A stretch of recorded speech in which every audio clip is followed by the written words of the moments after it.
دل بیدار فاروقی، دل بیدار کراری، مس آدم کے حق میں کیمیا ہے دل کی بیداری۔ اگر انسان کے جسم کے اندر دل ہے اور وہ دل بیدار ہے، خوابیدہ نہیں ہے، تو دل اپنے اندر حضرت عمر فاروق رضی اللہ تعالیٰ عنہ جیسی خصوصیات منجمد کر دیتا ہے۔ فاروق اعظم رضی اللہ تعالیٰ عنہ کے جب دل بیدار ہوتا ہے، حق کی پہچان کر لیتا ہے اور رسول اللہ صلی اللہ علیہ وسلم کے قدموں میں اپنے آپ کو نچھاور کر دیتا ہے، تو ایک صحرا نشیں اٹھتا ہے تو 22 لاکھ مربع میل کا حکمراں بن جاتا ہے۔ ایک بار حج کے موقع تھا، حضرت عمر فاروق رضی اللہ تعالیٰ عنہ طواف کرتے کرتے مکے کے پہاڑوں کی طرف نظر اٹھی تو زار و قطار رونے لگے۔ دوستوں نے پوچھا، اے عمر کیا بات ہے، آپ کو کیا یاد آیا ہے، کیوں اتنے آنسو بہا رہے ہیں کہ ہچکی بند گئی ہے؟ حضرت عمر فاروق رضی اللہ تعالیٰ عنہ فرماتے ہیں کہ ایک وہ زمانہ تھا کہ جب میرا باپ خطاب روزانہ مجھے چرانے کے لیے 4 اونٹ، 6 اونٹ، 8 اونٹ دے دیتا تھا، اور میں اتنا غافل ہو جاتا تھا، مجھے خبر نہیں ہوتی تھی، کبھی وہ اونٹ مشرق کی طرف نکل جاتا اور اسے میں مغرب کی طرف تلاش کرتا رہتا، اور جب وہ مغرب کی طرف نکل جاتا تو میں اسے مشرق کی طرف تلاش کرتا رہتا، اور روزانہ کوئی نہ کوئی اونٹ مجھ سے غائب ہو جاتا، اور جب میں گھر جاتا تو میرا باپ خطاب مجھے مارتا، اور جب سے رسول اللہ صلی اللہ علیہ وسلم کی نظر کرم مجھ پہ پڑی، میرا دل بیدار ہوا، تو آج وہ زمانہ ہے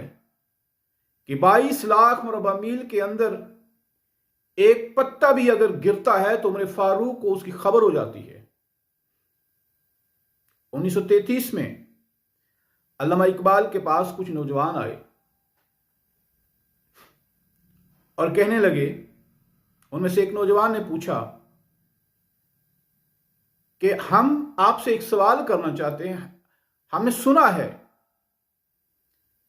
کہ حضرت عمر فاروق رضی اللہ تعالیٰ عنہ فرمایا کرتے تھے کہ جب رسول اللہ صلی اللہ علیہ وسلم کہیں سے گزرتے ہیں تو تمام اشجار، تمام مظاہر فطرت ان کے آگے سجدہ کرتے ہیں، سر جھکاتے ہیں۔ ہمیں تو اس بات کی سمجھ نہیں آتی کہ مظاہر فطرت کا سجدہ کرنا کیسے ممکن ہو سکتا ہے۔ آپ علم والے ہیں، اہل علم ہیں، آپ ہی ہمیں بتائیے کہ کیا ایسا ممکن ہے؟ حضرت اقبال لیٹے ہوئے تھے، نبی کریم صلی اللہ علیہ وسلم کا ذکر مبارک آیا، اٹھ بیٹھے اور کہا کہ اے نوجوان، کاش کہ تمہیں عمر والی عشق والی آنکھ نصیب ہو جائے کہ تم دیکھو کہ اشجار تو اشجار کے ساری کائنات آپ صلی اللہ علیہ وسلم کے سامنے جھک رہی ہے۔ یہ عمر کی عشق والی آنکھ تھی جو دیکھتی تھی کہ رسول اللہ صلی اللہ علیہ وسلم جہاں سے گزرتے تھے تو تمام مظاہر فطرت آپ کو سجدہ کیا کرتے تھے، کہ جب دل بیدار ہوتا ہے تو اس کے اندر فاروقیت آ جاتی ہے، اور جب دل بیدار ہوتا ہے، اور دل کیسے بیدار ہوتا ہے؟ دل اذکار سے بیدار نہیں ہوتا، دل مختلف قسم کے وظیفے کرنے سے بیدار نہیں ہوتا، دل جو بیدار ہوتا ہے وہ بڑے مقاصد کی صورت میں بیدار ہوتا ہے۔ جب دل کے اندر بڑے مقاصد پا لیے جائیں انسانیت کے لیے، اللہ کے نام کی سربلندی کے لیے، جب اپنے دل کے اندر بڑے مقاصد پیدا کر لیے جاتے ہیں تو دل بیدار ہو جاتا ہے۔ اور جب قلعہ کاموس جب 3 روز سے فتح نہیں ہو رہا تھا تو رسول اللہ صلی اللہ علیہ وسلم نے حضرت علی مولا شیر خدا کو طلب کیا، تو آپ کی آنکھیں اس وقت آشوب چشم میں مبتلا تھی۔ آپ نے لہاب دہن لگایا اور کہا یہ قلعہ آپ فتح کریں گے. تو حضرت علی مرتضیٰ رضی اللہ تعالیٰ عنہ کے اندر دل کے اندر ایک بڑا مقصد پیدا ہوا، کیونکہ انہیں خبر تھی کہ یہ قلعہ میں نے ہی فتح کرنا ہے، کیونکہ رسول اللہ صلی اللہ علیہ وسلم نے جب بھی کوئی لفظ مبارک اپنے زبان سے نکالا وہ پورا ہوا. تو آقا دو عالم صلی اللہ علیہ وسلم نے جو ارشاد فرمایا ہے کہ علی یہ قلعہ آپ نے فتح کرنا ہے، تو پھر میں نے ہی فتح کرنا ہے. اور جب وہ مرحب سے سامنا ہوا تو مرحب نے بڑا طویل اپنا تعارف فرمایا، میں مرحب ہوں، سارا خیبر مجھے جانتا ہے، میں نے اتنی جنگیں لڑی ہیں، میں اتنا سورما ہوں کہ بڑے بڑے لوگوں کو میں نے قتل کیا ہے. اور حضرت علی مولا علی کو دل کے اندر بڑا مقصد تھا، انہوں نے صرف اتنا سا تعارف کروایا، دیکھو میں علی ہوں اور میری ماں نے میرا نام حیدر کرار رکھا ہے. اور پھر ایک ہی وار کیا تو تلوار سر کو چیرتی ہوئی دانتوں تک آ پہنچی مرحب کے، کیونکہ زندگی کے اندر بڑا مقصد تھا. اقبال کہتے ہیں کہ اگر انسان کا دل بیدار ہو جائے، کیونکہ جب تک دل بیدار نہیں ہے تو اس کی مثال ایک کچے تانبے کی طرح ہے. جیسے کچے تانبے کی کوئی حیثیت نہیں ہوتی، معمولی سی دھات ہے، اور جب اس کا دل بیدار ہو جاتا ہے تو وہ آدم کے حق میں سونا بن جاتا ہے، کیمیا بن جاتا ہے، کندن بن جاتا ہے. وہ انسان پھر انسان نہیں رہتا، اس کا دل کے اندر بڑے مقاصد ہو جاتے ہیں. دل بیدار پیدا کر کے دل خوابیدہ ہے جب تک، نہ تیری ضرب ہے کاری نہ میری ضرب ہے کاری. کہ اے انسان اپنے دل کو بیدار کر، جب تک تیرا دل سویا ہوا ہے، تیرے دل کے اندر ہلچل نہیں ہے، اضطراب نہیں ہے، بے قراری نہیں ہے، مقاصد نہیں ہے، منزل کا حصول کا جذبہ نہیں ہے، امید اور نا امیدی سے تجھے واسطہ نہیں ہے، تو اس وقت تک تیرا دل کسی مقصد کا دل نہیں ہے. اس وقت تک نہ تیری ضرب کاری ہے نہ میری ضرب کاری ہے، نہ تیرا کوئی عمل اس طرح کارگر ہو سکتا ہے اور نہ میرا عمل کارگر ہوتا ہے. اور جب یہ دل بیدار ہوتا ہے، بڑے مقاصد آتے ہیں سامنے، تو رسول اللہ صلی اللہ علیہ وسلم 313 کو لے کر ہزاروں کے مقابلے میں بدر کے میدان میں چلے جاتے ہیں. جب دل بیدار ہوتا ہے تو بڑے مقصد کے لیے ابراہیم اسماعیل کے گلے پہ چھری چلانے لگتے ہیں. جب دل بیدار ہوتا ہے تو ہزاروں کے مقابلے میں 72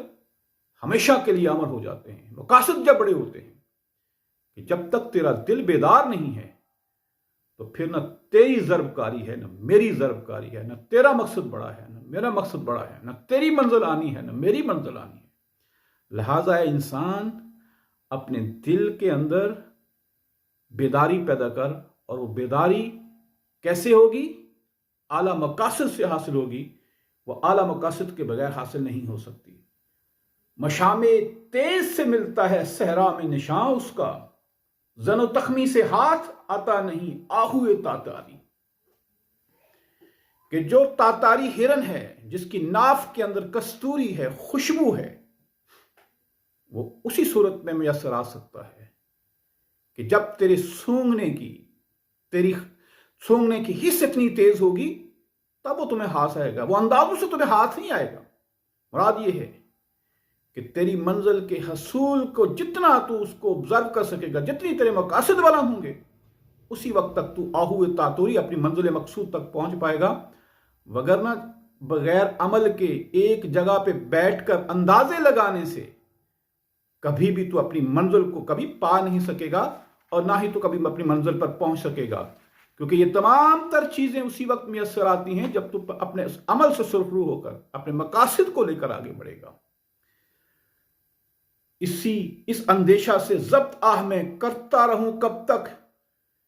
کہ مغزادے نہ لے جائیں تیری قسمت کی چنگاری. اقبال فرماتے ہیں کہ میں اسی ڈر سے اپنے اندر جو بھامڑ مچ رہے ہیں، اپنے اندر جو خیالات مچ رہے ہیں، جو زرعی خیالات ہیں، جو ہیرے جواہرات ہیں میرے خیالات کے، میں ان کو اپنے اندر کب تک ضبط رکھوں تو بیدار نہیں ہو رہا ہے مسلمان، تو سویا ہوا ہے، میں اس کو کب تک اپنے اندر دبائے رکھوں؟ وہ چنگاریاں اس لیے میں نے دبائی ہوئی ہیں، کہیں وہ مغز زادے، وہ مجوسی، وہ زرتش، مراد یہ ہے کہ وہ نان مسلم جن کے لیے میں نے وہ نہیں رکھی ہیں، میں تیرے لیے رکھی ہوئی ہیں کہ مغز زادے نہ لے جائیں تیری قسمت کی چنگاری، کہ میرے اقوال، میرے خیالات، میرے بلند خیالات کہیں وہ غیر مسلم نہ لے جائیں، جو خیالات میں نے تیرے لیے سنبھال کے رکھے ہیں، تیرے لیے سانپ کے رکھے ہیں۔ افسوس کہ تو میرے خیالات کے نزدیک تر نہیں آ رہا ہے، تو بہت دور ہے، اور میں نے جن کے لیے نہیں رکھے تھے وہ میرے خیالات سے مغزادے جو ہیں، جو اہل کلیسا ہیں، اہل زرتش ہیں، وہ ان سے استفادہ کر رہے ہیں، اور تجھے میرے خیالات سے کوئی واسطہ ہی نہیں ہے۔ کاش کہ تو میرے خیالات کو ایک دفعہ سن لے، میرے نور بصیرت کو ایک دفعہ تو محسوس کر لے،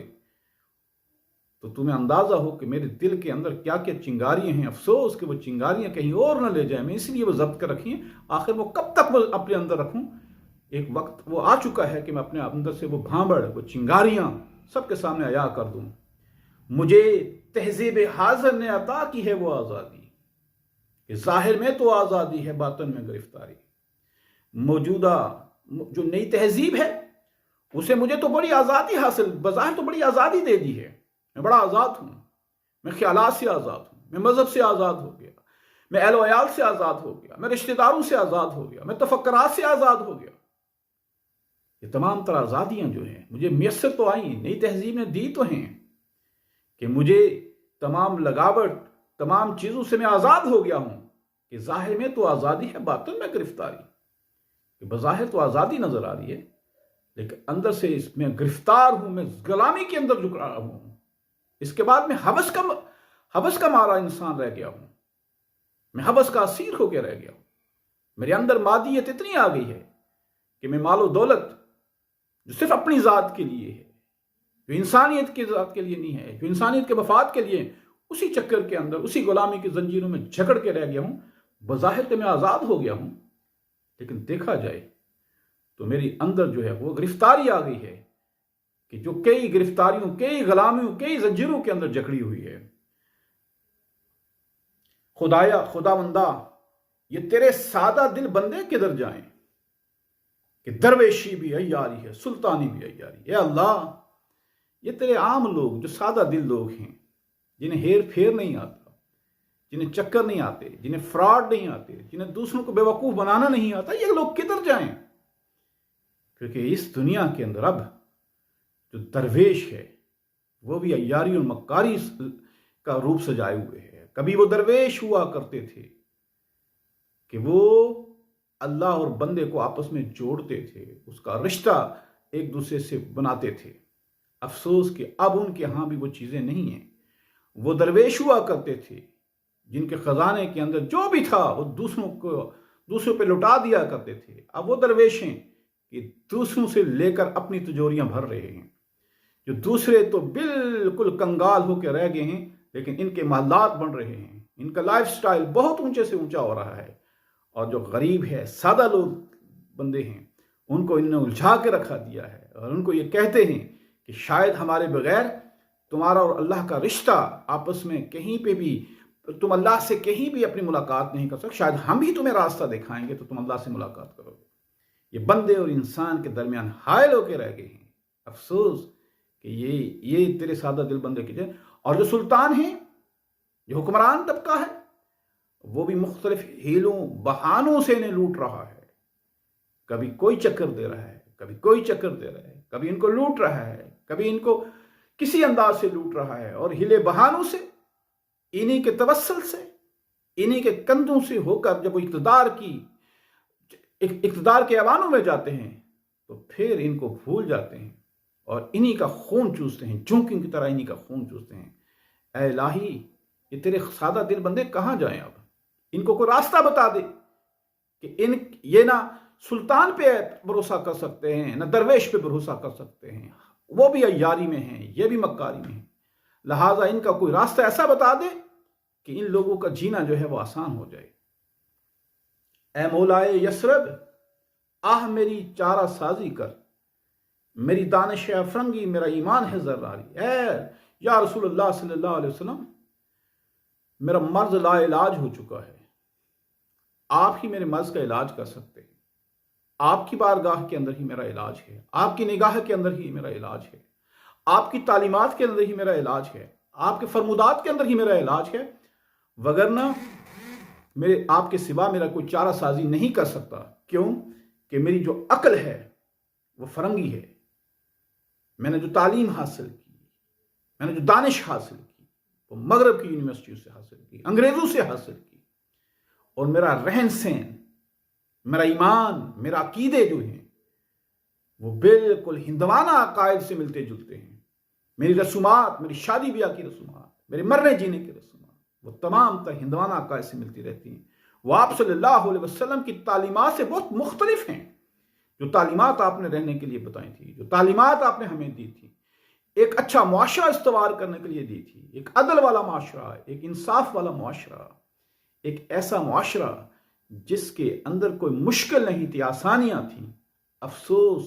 کہ ہم نے وہ ہندوانہ تہذیب، وہ ہندوانہ عقائد وہ اپنی زندگیوں میں لا کر اپنا جینا دوبر کر دیا ہے۔ افسوس آپ ہی یا مولا یثرب، میری آپ نے اگر چارہ سازی نہ کی تو پھر میرے اس دنیا کے اندر رہنے کا ٹھکانہ نہیں ہے۔ یہ بالعموم جو ہے، بالخصوص جو ہے وہ دیکھا جائے تو اقبال اپنے آپ سے کہہ رہے ہیں، لیکن یہ ایک انسان کی، ایک امت کی، ایک امتی کی فریاد ہے کہ اے مولا یثرب، آپ میری چارہ سازی کر، میری دانش ہے افرنگی، میرا ایمان ہے زناری، زنار کے دھاگے کے اندر جو جڑا ہوا ہے۔ یا رسول اللہ صلی اللہ علیہ وسلم، اگر آپ نے نظر کرم نہ ڈالی تو پھر میں لٹ جاؤں گا، اس دنیا میں رہنے کا کوئی فائدہ نہیں ہے، پھر میں اپنے خدا کو منہ دکھانے کے لائق نہیں رہوں گا، کیونکہ میری دانش کے اندر، میری فکر کے اندر، میری افکار کے اندر، میری سوچ کے اندر مغرب زدگی ہے۔ میں کوئی لفظ بھی اٹھاتا ہوں تو مغرب کے حوالے دیتا ہوں، آئنسٹائن کے حوالے دیتا ہوں، ایرسٹوٹل کے حوالے دیتا ہوں، افلاطون کے حوالے دیتا ہوں۔ کاش کہ میں اپنی زندگی کا ہر لمحہ، ہر لہجہ، ہر زاویہ آپ کی زندگی سے لیتا، آپ کے طور طریقوں سے لیتا۔ آپ نے ہی میرے چاری سازی کرنی ہے، کیونکہ میرا علاج جو ہے وہ آپ کے سوا کسی کے پاس نہیں، نہ کسی حکیم کے پاس ہے، نہ کسی دانشور کے پاس ہے۔ یا رسول اللہ، میری چارہ سازی کیجیے، میری چارہ سازی کیجیے۔